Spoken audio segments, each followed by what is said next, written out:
Hey y'all, this one's on your 5.4 SuperDuty Triton. This is a 2-valve. Mine's a 2001. Spark plugs. 110,000 miles on the truck. Misfiring like crazy. Plug's got a huge old gap. Pretty nasty. Some worse than others. I will reckon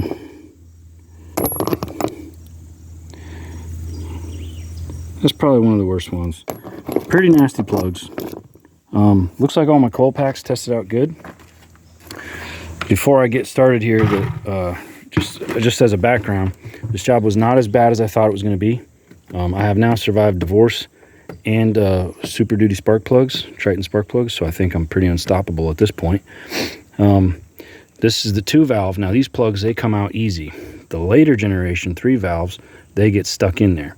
So do not be too scared of your older first-gen Triton.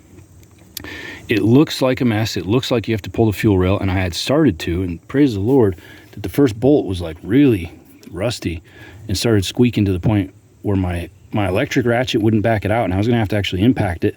And I said, hold on a minute, that plastic nutsert, I mean, there's a steel insert inside of a plastic manifold. I thought, man, that's probably going to crack or spin right out of there. And I stopped. And then I messaged a friend of mine, and he said, yeah, you can get them out without doing the fuel rail. It turns out, yes, you can.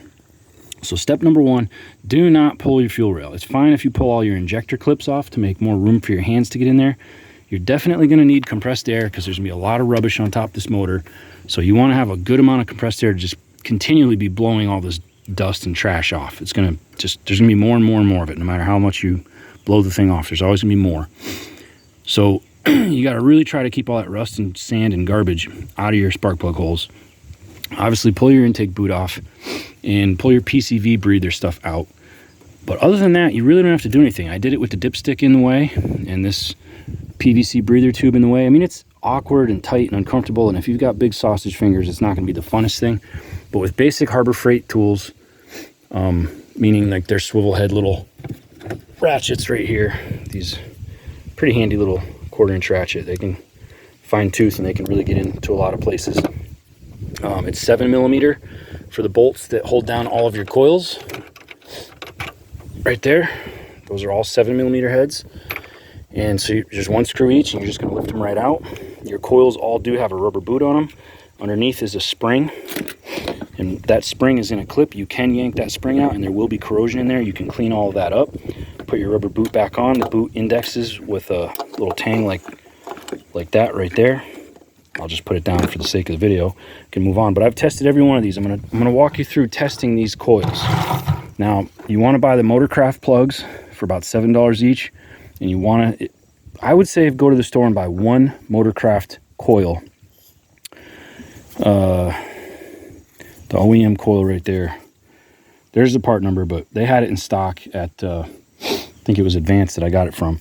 If you don't cut the bag open, you can return it. It was $80 for one coil. I bought one in case I came up with a bad one, but not one of my coils was bad. I had no check engine lights, but I had major low power and major shuddering. The lower the RPM and the higher the throttle, so like if it was lugging in overdrive, trying to like go up a slight grade, the truck was shaking like crazy from the misfire. It seems to me that it was strictly spark plugs. So all new Motorcraft OEM plugs went back in, and I'm told that those are the best ones. Now these early 2-valve motors have a problem with backing out the plug and spitting it out, because I guess this factory torque spec is like 12 pounds or something, and there's not a lot of thread. I guess they don't thread in they don't thread in very deep. There's not a lot of purchase on those things, so they're prone to backing out. And everybody says just over torque them. That's what I did. I torqued them good and tight to where I'm like, dang, I got that pretty tight. I'm fairly confident that they ain't gonna come out. They came out and they went back in easy. I didn't come even close to snapping a single one. Every one of them came out easier than I expected. I did start on them with the engine hot, but the job went over the next day, and the back ones I did stone cold. There was no way I could start the motor up to get it hot again. I did the back ones stone cold with a ratchet because there's not enough room to get an impact in there. And no problem at all backing them out. So that was cool.